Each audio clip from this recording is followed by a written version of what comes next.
Nada de esto se inventa don Gutiérrez, ninguna de esas pistas es imaginaria. Don Gutiérrez no busca excusas falsas para matar a su mujer. En realidad, si leemos el texto de Calderón, lo que hace es procurar evitar la situación fatal a la que se ve empujado cada vez más. No se complace en la muerte de Mencía, se resiste a ejecutarla.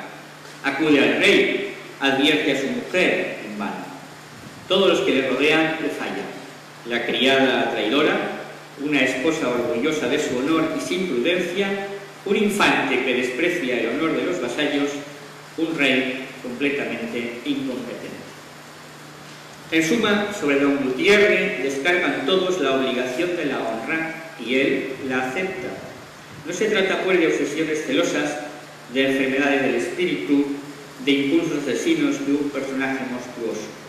Se trata de una estructura de presión social en la que lo importante para el sistema no es tanto la muerte de las mujeres, sino el honor de los maridos, que no es exactamente la misma cosa.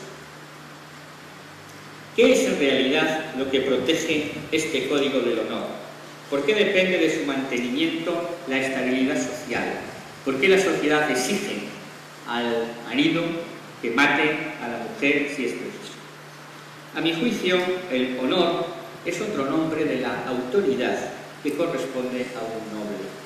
Y esta autoridad reconocida, reputación, respeto, como se le quiera llamar, es lo que debe asegurar cada miembro del estamento en bien de la estabilidad del cuerpo común. La pérdida de la autoridad nobiliaria es irrelevante quién la provoque y por qué medios. Estamos hablando aquí de 3 dramas de honor conyugal, pero hay que recordar que el honor no se pierde solo por la conducta de las mujeres. El honor se pierde en otras comedias por muchas causas diferentes. Por una bofetada, por un desmentido, por cualquier otra acción que rompa la autoridad a la que el personaje cree tener derecho o tiene que mantener. Digo pues que la pérdida de la autoridad nobiliaria, es irrelevante quién la provoque y por qué medios, destruiría la organización social, borraría las diferencias, confundiría los estratos y provocaría el caos y por tanto la violencia generalizada. La situación ideal sería no ver nunca cuestionada esa autoridad, es decir, una situación en la que a nadie se le ocurriera atentar contra ella. Pero si ese atentado se produce, la reparación debe ser lo más discreta posible para evitar la difusión de la deshonra. El deshonrado debe recuperar su nivel de autoridad demostrando con la venganza que el honor es un territorio protegido con peligro de muerte para los transgresores. No es extraño que los principales dramas de honor, independientemente de que en la realidad se diesen casos o no, coincidan con una época de crisis de la estructura social denunciada reiteradamente en otros textos como la novela picaresca. Buen ejemplo es el Buscón de Quevedo. Tampoco que en estas comedias el rey legitime las venganzas de honra que intentan fortalecer un sistema en cuya cima está precisamente el monarca. Pero una última observación conviene hacer sobre el desarrollo de ese rito sacrificial exigido por la colectividad. Don Gutiérrez, como otros maridos de Calderón, antes de matar a Mencía, expresa sus quejas sobre el bárbaro rito. Si estoy en lo cierto al identificar la duplicada víctima propiciatoria, estas protestas apuntan precisamente la debilidad del Código del Honor, que ya no es capaz de lograr la voluntariedad de la víctima, otro requisito esencial para el buen funcionamiento del ritual, según señalan antropólogos como Davies o Girard. El ciclo de la violencia en el drama de honor no está pues neutralizado. El sacrificio no sirve para terminar la espiral de violencia. El mecanismo sustentador de la regulación social no parece ya funcionar eficazmente. La violencia necesita transmitirse en un lenguaje verbal y escénico determinado. y Calderón es quizá el dramaturgo del siglo de oro que con mayor riqueza poética y simbólica ha elaborado este lenguaje de la violencia al que dedicaré unas cuantas palabras para terminar. Moratín padre, como tantos otros ilustrados que desde entonces se suceden, criticaba la exageración barroca que ejemplificaba en el hipogrifo de Rosaura.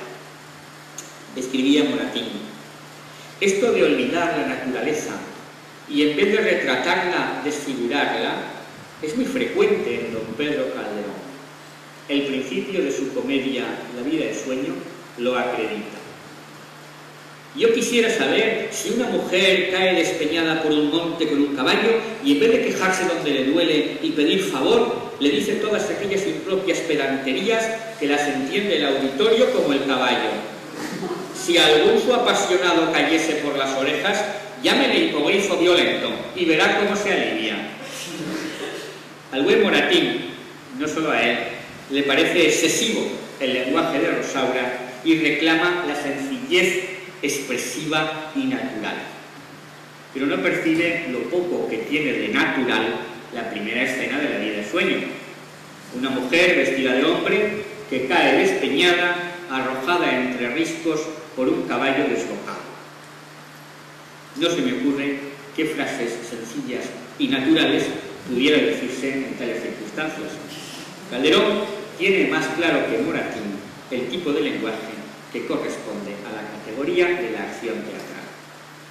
Si se revisan las comedias que vengo mencionando y otras muchas que examino en la versión escrita, resultará clara la construcción sistemática del lenguaje de la violencia en Calderón, basado en algunos rasgos fundamentales que me limito a mencionar de paso, como son las hipérboles del horror, el repertorio de metáforas y símbolos especializados, volcanes, terremotos, tormentas, eclipses, cataclismos cósmicos, enfermedades y emblemas de la violencia, particularmente a animales venenosos y feroces. Un buen ejemplo de hipérboles es el aviso de don Gutiérrez a Mencía, verdadero catálogo de hechos inhumanos. A tener, ¿qué son celos? Átomos, ilusiones y desvelos, no más que de una esclava, una criada, por sombra imaginada, con hechos inhumanos, a pedazos sacara con mis manos el corazón, y luego envuelto en sangre, desatado en fuego, el corazón comiera a bocados, la sangre me bebiera, el alma le sacara, y el alma vive Dios despedazara. Fácil sería acumular decenas de ejemplos semejantes. Infiernos, rayos y volcanes expresan el horror de Eusebio al percatarse de que Julia es su hermana y estaba a punto de cometer un incesto en la devoción de la cruz. Llamas arrojan tus ojos, tus suspiros son de fuego, un volcán cada razón, un rayo cada cabello, cada palabra es mi muerte, cada regalo un infierno. Siguen muchos versos más, pero creo que ya es bastante. Y en los cabellos de Absalón, Amón, después de violar a Tamar, la expulsa con términos semejantes. Infierno, llano de fuego, pues helando me atormentas, sierpe, monstruo, vete luego.